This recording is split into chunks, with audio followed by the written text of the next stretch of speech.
তিনে লাগান। এই তিনে লাগানোর সময় হয় নাই, আপনি নিউট্রাল করেন। এখন হাতে একটু লুজ দেন, হ্যাঁ এখন সোজা দেন তিনে, সোজা সামনে তিনে, চার লাগান, নিউট্রাল করেন, রিভার্স পিছনে গিয়ে লাগান,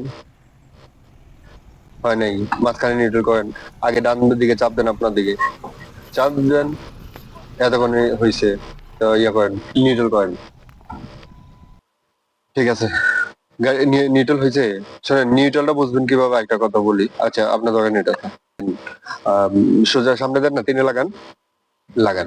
এখন বাম পাশে চাপ দেন, তো ডানে বামে যায়, যায় না, তাহলে মাঝখানে নিউট্রাল আনেন। এখন ডানে চাপ দুই দিকে চাপ দিয়ে দেখেন দুই পাশে যায় কিনা, যায়, তাহলে এটা হচ্ছে নিউট্রাল। আবার লুজ দেন হাতটা, সামনে দেন, সামনে তিনে লাগান। এখন দেখেন ডান পাশে বাম পাশে যায় না, তাহলে মানে গিয়ারে আছে, তাহলে আপনার মাঝখানে নিউট্রাল করেন, এবার ডানে বামেও করেন, তার মানে ক্লিয়ার। যদি ডানে বামে দুই দিকে মুভ করে, তাহলে মনে করেন যে নিউট্রাল, নিউট্রালে শিওর আছে। তো যদি মনে করেন এই একটু গিয়ারে লাগে গেছে, তাইলে কিন্তু যাবে না। তো আপনি দেখতেছেন নিউট্রাল, নিউট্রাল পুরোপুরি হয় নাই, হ্যাঁ একটু আনলে নিউট্রালটা হয়েছে।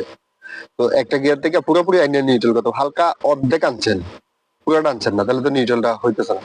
আচ্ছা যাক, এটা বুঝলেন। আর এটা হচ্ছে হ্যান্ড ব্রেক। হ্যান্ড ব্রেক মানে হ্যান্ড তো হাত, ব্রেক তো ব্রেক, হাতের ব্রেক, এটা টান দিয়ে রাখলে গাড়িটা ব্রেক হয়ে থাকে। যখন ঢালে থাকে, যদি কোথাও নিজে নিজে চলে যাবে না ঢালে থাকলে, তো এই হ্যান্ড ব্রেকটা তখন দিয়ে রাখবেন। দেওয়া আছে, দেওয়া আছে, তো এখন গাড়িটা যাবে না, একটা ব্রেক করা আছে। তো এটা উপর দিকে আলগি দিয়ে টিপ দিয়ে নামান, নামান, টিপ ধরে রেখে নামান, এই নামছে। তো নামলে আরেকটা আচ্ছা ঠিক আছে, এটা নামছে না, হ্যান্ড ব্রেকটা তুলে রাখেন। তোলার সময় টিপ দেওয়া লাগবে না। এখন চাবিটা দেখেন, চাবিটা দেখেন।